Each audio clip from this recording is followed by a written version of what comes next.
Serious बातें तो बहुत हुई, अब जरा वाजिद भाई से पूछते हैं मजेदार चटपटी बातें, क्योंकि साजिद भाई जो है वो बहुत ही शरारती है। कुछ पन्ने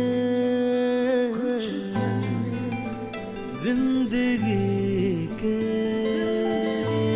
दोनों आप लोग अलग अलग हैं। हाँ। तो साजिद भाई जैसे है कि लल पीरियड या डाउन सिंड्रोम जो चल रहा था was far more difficult to handle because वो एक्सप्रेस ही नहीं कर पा रहे होंगे।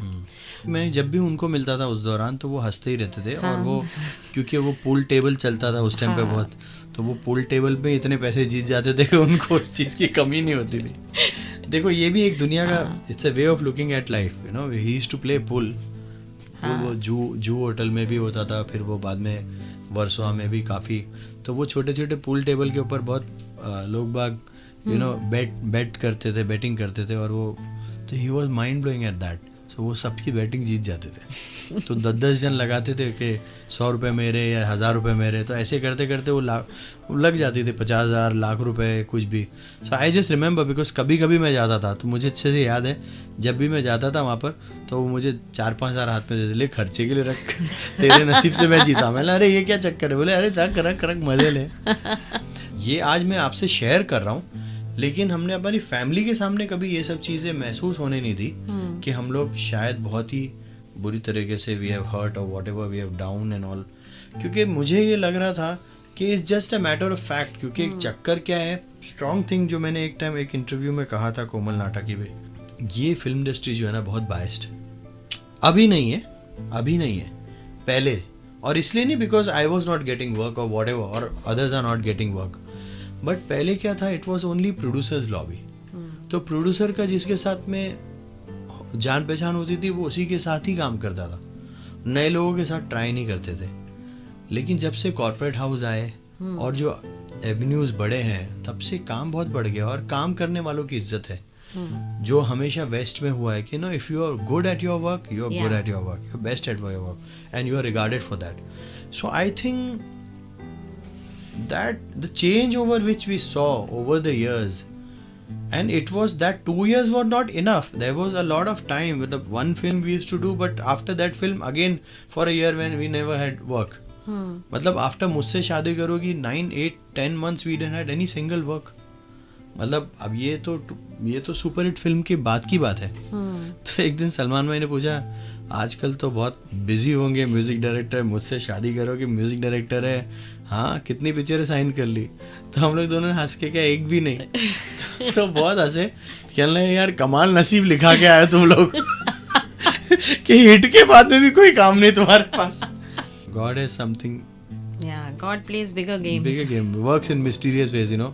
Always you don't know what's going to happen. So जिंदगी में कभी कभी बोलते हैं ना, अब दुनिया के एतबार से लेट मिला, लेकिन जो मिलता है वो सारी गंद धो देता है। मतलब सारी गिले शिकवे जो होते हैं वो सब आदमी भूल जाता है। तो वो जितने भी स्ट्रगल हैं, एक टाइम था कि डेविड सर को मैं फ़ोन करता था, डेविड धवन जी की बात कर रहा हूँ मैं, I really love him, he is like a family. पहले ऐसा टाइम था कि मैं उनको जब भी फ़ोन करता था उस दौरान वो बहुत बिजी रहते थे। तो वो कहते थे यार मैं बहुत बिजी हूँ शूट में, तो एक काम कर 1 महीने बाद फ़ोन कर। तो मैंने ठीक है। Then I to call him after 1 month। तो वो 1 महीने बाद बोले फिर वापस से 1 महीने बाद फ़ोन कर। तो I to call him after 1 month। फिर एक दिन कहा यार मैं बहुत ज़्यादा बिजी हूँ, एक काम कर 6 महीने बाद फ़ोन कर। So I called him after 6 months also. But now when I work with him, I cherish, I respect that man because it's not what he was not meeting me. वो ये सारी चीज़ें ज़िंदगी की, अब आदमी बिजी है तो बिजी है ना, उसको we have to respect him ना, because it's your need, you want to work with him. So ये सारी चीज़ें मैंने एक चीज़ देखी है कि हम अमूमन तौर पर ज़रा सा कुछ काम नहीं होता है तो we start blaming each other. I think that's the rubbish. It's a very stupid thing. We should stop doing that. और सबसे अच्छी बात यह है कि इफ़ सेल्फ एनालाइज कर लें और पता चले तो उसमें उससे बड़ी जीत कोई नहीं है, बिकॉज इनवेरेबली इट्स आपका ही फ़ायदा हो रहा है। ट्रू। फाइनली जिस चीज़ के लिए आपने इतना मेहनत किया है, इतने साल वेट किया है, finally it has all taken shape. Yeah I am very happy, praise almighty for this, for all these days and all. I really thank everybody who has contributed in our life, and somewhere down the line जिसका भी जिस तरीके से support रहा. And one thing I would like to appreciate, our willpower, our strength to hold on, and what we believed in, and putting our foot down for what we believed in. कहते हैं कि जिनको पहला प्यार मिल जाए पूरी जिंदगी बिताने के लिए, वो अपनी किस्मत खुदा से लिखवा के आते हैं. ऐसे ही वाजिद भाई को अपना पहला प्यार, अपना पहला इश्क कमल रुख मिले.